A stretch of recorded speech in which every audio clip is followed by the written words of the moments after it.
আজকের গুরুত্বপূর্ণ আঞ্চলিক সংবাদে সবাইকে জানাই স্বাগত। আজ ৩০ ডিসেম্বর সোমবার। আজকের সন্ধ্যার বিশেষ বিশেষ খবর হলো পঞ্চায়েতে প্রার্থীত্বে খুব অধিক সন্তান ও বাল্য বিবাহ, মনোনয়নপত্রের সঙ্গে দাখিল করতে হবে এক গুচ্ছ নথি। এ ব্যাপারে বিস্তারিত থাকবে প্রতিবেদনে। এনও শীঘ্রই বন্ধ জমি কেনা বেচা, গণভোগান্তি কাছাড়ে। আসাম সহ ৪ রাজ্যের কারাগার উন্নয়নে হাইকোর্টের নির্দেশ। বরাকের ভাঙ্গন প্রতিরোধ সহ মধুরার স্লুজ গেট পুনর্নির্মাণের দাবিতে রংপুরে মিছিল। শব্দ দূষণের অভিযোগ, উত্তরপ্রদেশে একাধিক মসজিদ থেকে লাউডস্পিকার খুলল পুলিশ। হাইলাকান্দি শহরে ভাঙ্গাচুরা ফুটপাত, সমস্যায় পথচারীরা। এবং সর্বশেষ খবরটি হলো বাংলাদেশে পাক সেনার প্রশিক্ষণ, ভারত বিরোধী চক্রান্তের আভাস। এবারে শুনুন বিস্তারিত খবর। পঞ্চায়েত ভোটে প্রার্থী হতে চাইলে যেসব শর্ত পূরণ করতে হবে তার মধ্যে অন্যতম বাল্যবিবাহের সঙ্গে কোনোভাবে সংযোগ থাকা চলবে না।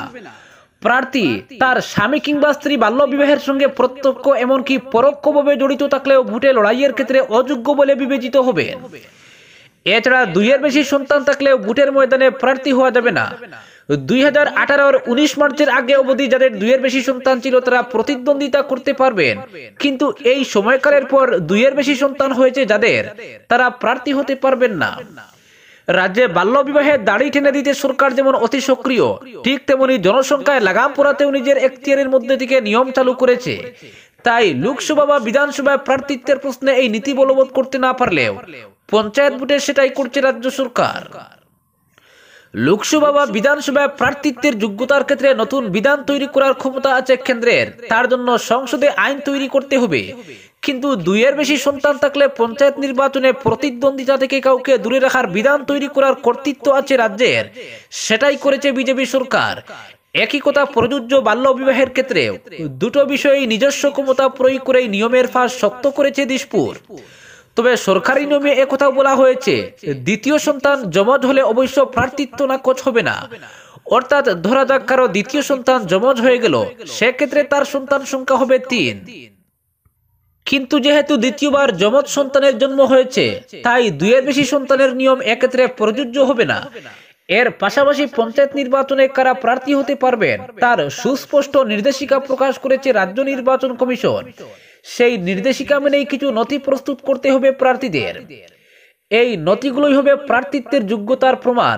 জেলা পরিষদ, আঞ্চলিক পঞ্চায়েত এবং গ্রাম পঞ্চায়েত প্রার্থীর ন্যূনতম বয়স হতে হবে 21 বছর। গ্রাম পঞ্চায়েতের সদস্য পদে প্রতিদ্বন্দ্বিতা করতে হলে মাধ্যমিক কিংবা তার সমতুল্য পরীক্ষায় উত্তীর্ণ হতে হবে। তবে তফসিলি জাতি, উপজাতি, ওবিসি এবং এমওবিসি প্রার্থীদের 10ম শ্রেণী উত্তীর্ণ হলেই হবে। আঞ্চলিক পঞ্চায়েত সদস্য পদে প্রতিদ্বন্দ্বিতার জন্য সাধারণ শ্রেণীর প্রার্থীদের শিক্ষাগত যোগ্যতা হতে হবে উচ্চ মাধ্যমিক উত্তীর্ণ। তফসিলি জাতি, উপজাতি, ওবিসি, এমওবিসি প্রার্থীদের ক্ষেত্রে মাধ্যমিক উত্তীর্ণ হলেই হবে। অন্যদিকে জেলা পরিষদ সদস্যের জন্য সাধারণ শ্রেণীর প্রার্থীদের উচ্চ মাধ্যমিক উত্তীর্ণ হতে হবে। তফসিলি জাতি, উপজাতি, ওবিসি, এমওবিসি প্রার্থীদের ক্ষেত্রে হতে হবে মাধ্যমিক উত্তীর্ণ। এসবের ক্ষেত্রে প্রার্থীদের যোগ্যতা নিরূপণের নির্দেশিকা অনুযায়ী নৈতিক স্খলন সংক্রান্ত অপরাধে চাকরি থেকে সাসপেন্ড হওয়া ব্যক্তি সেই সাজা প্রাপ্তির 5 বছর অতিক্রান্ত না হলে পঞ্চায়েত নির্বাচনে দাঁড়াতে পারবেন না। দেউলিয়া ঘোষিত ব্যক্তিও পঞ্চায়েত ভোটে প্রতিদ্বন্দ্বিতা করতে পারবেন না। এছাড়া সমবায় সমিতি থেকে ঋণ নিয়ে যারা সেটা পরিশোধ করেননি তাদেরও পঞ্চায়েত ভোটে লড়াইয়ের বাইরে থাকতে হবে।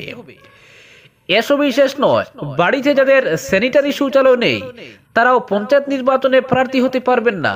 সরকারি অনুদান পাওয়া শৈক্ষিক প্রতিষ্ঠানে লাভজনক পদে আসীন কোনো ব্যক্তিও পঞ্চায়েতে প্রতিদ্বন্দ্বিতার প্রশ্নে অযোগ্য বলে বিবেচিত হবেন। মনোনয়নপত্রের সঙ্গে শিক্ষাগত যোগ্যতার প্রমাণপত্র পেশ করতে হবে প্রার্থীদের। এর সঙ্গেই সমবায় সমিতির এনওসি, ব্যাংকের এনওসি, জাতিগত পরিচয়ের প্রমাণপত্র, খাজনার রসিদ, নতুন ব্যাংক অ্যাকাউন্ট, গ্রাম প্রদানের প্রমাণপত্র দাখিল করতে হবে প্রার্থীদের। এদিকে রাজ্য নির্বাচন কমিশন এক বিজ্ঞপ্তি জারি করে জানিয়েছে, পঞ্চায়েত নির্বাচনের ফলাফল ঘোষণার 60 দিনের মধ্যে প্রার্থীদের খরচের হিসাব দাখিল করতে হবে। নির্দিষ্ট সময়ের মধ্যে এই হিসাব দিতে না পারলে সংশ্লিষ্ট ব্যক্তি পরবর্তী পঞ্চায়েত নির্বাচনে প্রতিদ্বন্দ্বিতা করতে পারবেন না। কোন প্রার্থী সর্বাধিক কত টাকা খরচ করতে পারবেন সেই অঙ্ক বেঁধে দেওয়া হয়েছে। জেলা পরিষদ সদস্য পদে প্রতিদ্বন্দ্বিতা করা প্রার্থীরা খরচ করতে পারবেন 10 লক্ষ টাকা। আঞ্চলিক পঞ্চায়েতের ক্ষেত্রে অঙ্কটা হবে 2.5 লক্ষ এবং গ্রাম পঞ্চায়েত সদস্য পদের প্রার্থীরা খরচ করতে পারবেন 25,000 টাকা। অপরদিকে জমি কেনাবেচায় নো অবজেকশন সার্টিফিকেট অর্থাৎ এনওসি বন্ধ রয়েছে খাচাড়ে। ফলে পুরনো কেসগুলো বাদ দিলে নতুন করে সম্পত্তি কেনাবেচায় পারমিশন মিলছে না জেলায়। এ নিয়ে সমস্যায় পড়েছেন ক্রেতা বিক্রেতা সবাই, বিশেষ করে যারা চিকিৎসা বা সন্তানের বিয়ের খরচ জোগাড় করার জন্য জমি বিক্রি করতে চাইছেন। চোখে সরষে ফুল দেখছেন তারা। শুধু এই নয়, এনওসির গড়ে পারমিশন বন্ধ হয়ে পড়ায় ফ্ল্যাট বিক্রিতেও পড়েছে ভাটার টার। নিটফল রাজস্ব হারাচ্ছে সরকার। একই সঙ্গে কিছুটা হলেও রোজগার নিয়ে সংকটে পড়েছেন দলিল লেখক, স্টাম্প বিক্রেতা সহ এই পেশায় যুক্ত বহু মানুষ। সব মিলিয়ে জেলা জুড়ে সৃষ্টি হয়েছে হাহাকার পরিস্থিতি। চলতি বছরের গোড়া থেকেই দলিল রেজিস্ট্রেশন সংক্রান্ত সমস্যা চলছে কাচাড়ে। গত ফেব্রুয়ারিতে দরিদ্রী পরিষেবা চালুর আগেই উপত্যকার 3 জেলায় উঠিয়ে নেওয়া হয় ই পঞ্জীয়ন পরিষেবা। পরিবর্তে আনা হয় national generic document registration system, যার জেরে ফেব্রুয়ারির মধ্যভাগ থেকে শিলচরের ডিস্ট্রিক্ট রেজিস্ট্রার কার্যালয় সমূহ গোটা উপত্যকায় স্তব্ধ হয়ে পড়ে জমির দলিল রেজিস্ট্রেশন প্রক্রিয়া। বিয়ের রেজিস্ট্রেশন সার্টিফাইড কপি সহ বন্ধ হয়ে পড়ে নন এনকামব্রেস সার্টিফিকেট প্রদান প্রক্রিয়াও। এসব নিয়ে মাস কয়েক ভোগান্তির পর মাঝখানে পরিস্থিতি কিছুটা স্বাভাবিক হয়, কিন্তু অনলাইন প্ল্যাটফর্মে জমি জমা সংক্রান্ত নথি ডিজিটাইজেশনের জন্য গত জুন মাস থেকে পর্যায়ক্রমে কাছাড়ের বিভিন্ন তহসিলে নতুন করে জমি কেনাবেচায় এনওসি প্রদান বন্ধ রাখে প্রশাসন। আগস্টের মধ্যভাগ থেকে এই সিদ্ধান্ত কার্যকর হয় শিলচরেও। তবে যেসব এনওসি প্রদান করা হয়েছিল এর আগে, সেসব জমির দলিল নিবন্ধনের কাজ পুরোমাত্রায় চলছে। সমস্যা হচ্ছে তাদের যারা বর্তমানে জমি কেনাবেচা করতে চাইছেন। সঙ্গে সমস্যা হচ্ছে ফ্ল্যাট রেজিস্ট্রেশনের ক্ষেত্রেও। বিভাগীয় সূত্রে জানা গিয়েছে, এনওসি গ্রহে ফ্ল্যাট কেনাবেচায় ভাটা পড়েছে 50%-রও বেশি। এ প্রসঙ্গে শিলচরের এক প্রতিষ্ঠিত বিল্ডার জানিয়েছেন, নথিপত্র ডিজিটাইজ করা নিয়ে কারো আপত্তি নেই, তবে বিকল্প পথ খোলা রাখাটা উচিত ছিল। কেননা প্রচুর অর্থ লগ্নি করে শুধু তিনি নন, বিপাকে পড়েছেন অন্য বিল্ডারেরাও। কাটাল রোড এলাকার জনৈক জমি মালিক বলেছেন, তার পরিবারের এক সদস্য জটিল রোগে আক্রান্ত। উন্নত চিকিৎসার জন্য বাইরে নিয়ে যাওয়ার পরামর্শ দিয়েছেন চিকিৎসকরা। ভেবেছিলেন জমি বিক্রি করে টাকা জোগাড় করবেন, কিন্তু সে আশায় গুড়ে বালি। এনওসি মিলছে না জেলা কমিশনার কার্যালয় থেকে। এদিকে রোগীর শারীরিক অবস্থা ক্রমান্বয়ে অবনতির দিকে যাচ্ছে। এমন পরিস্থিতিতে সরকারের দৃষ্টি আকর্ষণ করেছেন ভুক্তভোগীরা। তাদের আশঙ্কা, এ ব্যাপারে দ্রুত কোনো পদক্ষেপ করা না হলে রেজিস্ট্রেশন নিয়ে ভোগান্তি আরো বাড়বে। উল্লেখ্য, গত 6 ফেব্রুয়ারি রাজ্যপালের নির্দেশে রেজিস্ট্রেশন সংক্রান্ত এক বিজ্ঞপ্তি জারি করে রাজ্য সচিবালয় এবং রাজস্ব ও দুর্যোগ ব্যবস্থাপনা বিভাগ। সেই নির্দেশ অনুযায়ী 12 ফেব্রুয়ারি সকাল 9টায় ই পঞ্জীয়ন পরিষেবা বন্ধ হয়ে যায় এবং 14 ফেব্রুয়ারি সকাল 9টায় চালু হয় এনজিডিআরএস, যার পোশাকি নাম সেবা সেতু। কিন্তু নতুন ইকোসিস্টেম চালুর পর দেখা যায় কাছাড়, করিমগঞ্জ, হাইলাকান্দি জেলা সহ বিটিসিতে সব ধরনের রেজিস্ট্রেশন স্তব্ধ হয়ে পড়েছে। এইভাবে পক্ষকাল অতিবাহিত হবার পর রাজ্যপালের নির্দেশে গত 4 মার্চ রেজিস্ট্রেশন পরিষেবায় মেগা ব্লক ঘোষণা করে রাজ্য সচিবালয় এবং রাজস্ব ও দুর্যোগ ব্যবস্থাপনা বিভাগ। জানানো হয়, মিশন বসুন্ধরা 2 প্রকল্প সমাপ্ত এবং একই মিশনের 3 নং প্রকল্প চালু ও রাজ্যে এনজিডিআরএস পরিষেবা ত্রুটিমুক্ত করার লক্ষ্যে রাজ্যে 5 থেকে 20 মার্চ সব ধরনের রেজিস্ট্রেশন বন্ধ থাকবে। এবার কাছাড়ে জমি সংক্রান্ত এনওসি বন্ধ রাখায় নতুন করে সমস্যার মুখে পড়েছেন ক্রেতা বিক্রেতা সবাই। অপরদিকে আসাম সহ 4 রাজ্যের কারাগার উন্নয়নে হাইকোর্টের নির্দেশ। আসাম, নাগাল্যান্ড, মিজোরাম এবং অরুণাচল প্রদেশের রাজ্য এবং কেন্দ্রীয় কারাগারগুলির উন্নয়ন নিয়ে হলফনামা জমার নির্দেশ দিল গৌহাটি হাইকোর্ট। কারাগার পরিদর্শন কমিটির প্রতিবেদনে উদ্বেগ ব্যক্ত করে প্রতিক্রিয়া হিসেবে গৌহাটি হাইকোর্ট সংশ্লিষ্ট রাজ্যগুলিকে বিশদ হলফনামা জমার নির্দেশ দিয়েছে। প্রধান বিচারপতি বিজয় বিষ্ণয় এবং বিচারপতি কৌশিক গোস্বামীকে নিয়ে গঠিত এই ডিভিশন বেঞ্চ সুপারিশ কমিটির সুপারিশগুলি রূপায়ণ করার জন্য গৃহীত পদক্ষেপগুলির রূপরেখা দিয়ে হলফনামা জমা দেওয়ার গুরুত্বের উপর জোর দেওয়া হয়েছে।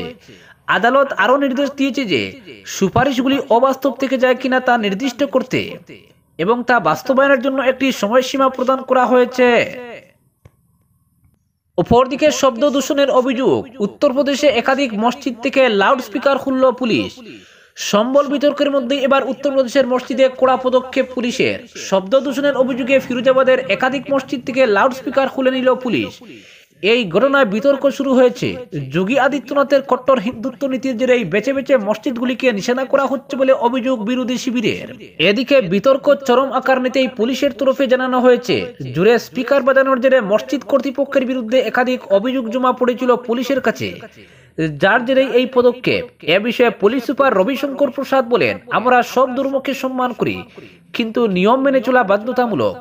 প্রকাশ্যে উচ্চ সুরে মাইক বাজানো অনেকের সমস্যার কারণ, তাই আইন শৃঙ্খলা বজায় রাখতে ও শব্দ দূষণ নিয়ন্ত্রণ করতে এই পদক্ষেপ নেওয়া হয়েছে। তিনি জানান, অনেকদিন ধরেই কিছু মসজিদে খুব জোরে লাউড স্পিকার বাজানোর অভিযোগ আসছিল।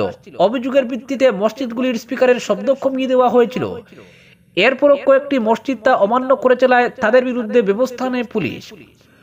পুলিশ সুপার বলেন, এদিন জেলার একাধিক মসজিদে অভিযান চালানো হয়, যেখানে তার সুরে মাইক বাজানো হচ্ছিল সেখানকার মাইকগুলি খুলে নেওয়া হয়েছে। পাশাপাশি কিছু মসজিদের মাইকের শব্দ কমানোর নির্দেশ দেওয়া হয়েছে। পুলিশের তরফে নির্দেশ দেওয়া হয়েছে সমস্ত ধর্মীয় স্থান ও প্রতিষ্ঠানকে শব্দ দূষণ সংক্রান্ত বিধি মেনে চলার জন্য। যদি তা লঙ্ঘন করা হয় সেক্ষেত্রে আইন অনুযায়ী কড়া পদক্ষেপ নেওয়া হবে বলেও সতর্ক করেন তিনি। উল্লেখ্য, গত নভেম্বরে সম্বলের শাহীজামা মসজিদে সমীক্ষার নির্দেশ দেয় উত্তরপ্রদেশের নিম্ন আদালত। সমীক্ষা চলাকালীন মসজিদ সংলগ্ন এলাকায় পুলিশের সঙ্গে সংঘর্ষে একাধিক জনের মৃত্যু হয়। এরপর থেকেই উত্তরপ্রদেশের একাধিক জেলায় মসজিদে মাইক বাজানোর বিরুদ্ধে পদক্ষেপ নিতে শুরু করেছে পুলিশ। অপরদিকে বাংলাদেশে পাক সেনার প্রশিক্ষণ, ভারত বিরোধী চক্রান্তের আভাস। উর্দি থেকে এখনো যায়নি বাঙালি গণহত্যার রক্ত। 1971 সালের ভারত পাক যুদ্ধ বা বাংলাদেশের মুক্তিযুদ্ধের সময় হাজার হাজার বাঙালিকে নির্বিচারে খুন করেছিল পাকিস্তান সেনা। হাজার হাজার বাঙালি মহিলা শিকার হয়েছিল তাদের লালসার। সেই ইতিহাস এখনো দগদগে। তার মধ্যেই 53 বছর পর ফের বাংলাদেশের মাটিতে পা রাখতে চলেছে পাকিস্তান সেনাবাহিনী। বাংলাদেশের সেনাবাহিনীকে প্রশিক্ষণ দেবে তারা। এ বিষয়ে দুদেশের মধ্যে একটি চুক্তি হয়েছে। ইউনূস সরকারের এই উদ্যোগকে ভারত বিরোধী নয়া চক্রান্তের আভাস বলেই আশঙ্কা করা হচ্ছে। জানা গিয়েছে, বাংলাদেশ সেনাদের প্রশিক্ষণ দেওয়ার জন্য পাক সেনাবাহিনীর একটি দলকে আমন্ত্রণ জানিয়েছে ইউনূস সরকার। পাকিস্তান সেনাবাহিনীর মেজর জেনারেল পদমর্যাদার এক কর্তা এই প্রশিক্ষণ তত্ত্বাবধান করবেন। প্রতিবেদন অনুযায়ী প্রশিক্ষণ শুরু হবে 25 সালের ফেব্রুয়ারিতে। প্রশিক্ষণের প্রথম ধাপটি হবে বাংলাদেশের সেনা প্রশিক্ষণ ও ডক্ট্রিন কমান্ড সদর দফতরের মোমেনশাহী সেনানিবাসে। 1 বছরের মধ্যে প্রথম ধাপের প্রশিক্ষণ শেষ হবে। পরবর্তী সময়ে বাংলাদেশ সেনাবাহিনীর 10টি পৃথক কমান্ডকেও প্রশিক্ষণ দেবে পাক সেনা। জানা গিয়েছে, গত নভেম্বর মাসে বাংলাদেশ সেনাকে প্রশিক্ষণ দেওয়ার প্রস্তাব দিয়েছিল পাকিস্তান সেনাবাহিনীর জয়েন্ট চিফ অফ স্টাফ কমিটির চেয়ারম্যান জেনারেল শাহির শামসাদ মির্জা। সেই প্রস্তাব গ্রহণ করেন বাংলাদেশের সেনা প্রধান ওয়াকারুজ্জামান।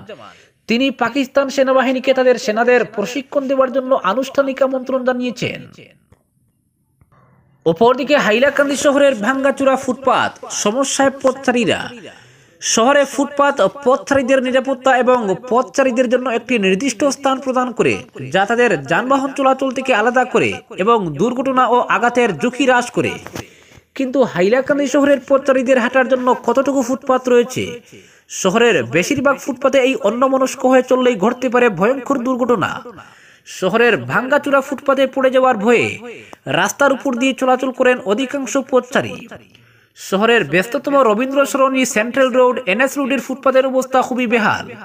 হাইলাকান্দি নাগরিক অধিকার সুরক্ষা সমিতির সম্পাদক রঞ্জিত ঘোষ জানান, শহরের বেশিরভাগ ফুটপাতই বেহাল দশায়, অথচ প্রতিদিন সকাল থেকে সন্ধ্যা পর্যন্ত হাজার হাজার মানুষ শহরের ফুটপাত দিয়ে চলাফেরা করেন।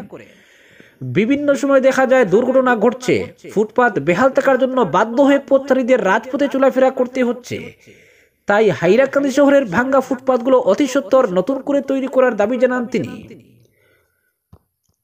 সমাজকর্মী সুশীল পাল জানান, হাইলাকান্দি শহরের ভাঙ্গাচুরা ফুটপাতের জন্য নিত্য পথযাত্রীদের চরম দুর্ভোগ পোহাতে হয়। শহরের বিভিন্ন স্থানে ফুটপাত মরণ ফাঁদে পরিণত হয়েছে। এ ব্যাপারে বিভাগীয় পর্যায়ে স্থায়ী কোনো উদ্যোগ কেন নেওয়া হচ্ছে না, প্রশ্ন তুলেন তিনি। উল্লেখ্য, হাইলাকান্দি শহরের প্রজেক্ট ই রোড, পুরাতন হাসপাতাল রোড, একাদশ শহীদ সরণি, কালীবাড়ি রোড ইত্যাদি বিভিন্ন রোডের বেশিরভাগ ফুটপাতই ড্রেনের উপর তৈরি হয়েছে। সেই সঙ্গে উঁচু নিচু আঁকাবাঁকা ফুটপাত তৈরি হওয়ার ফলে একজন পথচারীর পাশে আরেকজন হাঁটতে পারেন না। বছরে 2-4 বার পৌরসভার উদ্যোগে ড্রেন পরিষ্কার করার সময় ফুটপাত ভেঙে যায়। এতে গর্ত তৈরি হয়, কংক্রিট ভেঙে রড বেরিয়ে থাকে, যার ফলে মহিলা, বৃদ্ধ ও শিশুরা বেশিরভাগ সময় পড়ে গিয়ে দুর্ঘটনার শিকার হয়। এছাড়াও শহরের বিভিন্ন স্থানে ফুটপাতের উপর বাঁশ, ইট, বালি, পাথর, মাটি ইত্যাদি গৃহ নির্মাণ সামগ্রী পড়ে থাকতে দেখা যায়। ফলে দিন দিন হাইলাকান্দি শহরে পথচারীদের চলাফেরা করতে সমস্যা বৃদ্ধি পাচ্ছে। অপরদিকে বরাকের ভাঙ্গন প্রতিরোধ সহ মধুরার স্লুইস গেট পুনর্নির্মাণের দাবিতে রংপুরে মিছিল। বন্যার জেলা আর সহ্য নয় লেখা ব্যানার নিয়ে এক বিক্ষোভ মিছিল বের করলেন রংপুর এলাকার জনগণ। এই মিছিলে প্রায় শতাধিক লোক পা মেলান। রংপুর তৃতীয় খণ্ড মাদুরা গ্রামের স্লুইস গেট বিকল ও ভাঙ্গন প্রতিরোধ ব্যবস্থা না করায় অবশেষে আন্দোলনে নামলেন বৃহত্তর রংপুরের লোকজন। শীঘ্রই সমস্যা সুরাহার দাবি তুলেন ওই এলাকার ভুক্তভোগীরা। রংপুর মধুরা সেতু থেকে করাতি গ্রাম পর্যন্ত মধুরা নদীর বাঁধটিও নড়বড়ে।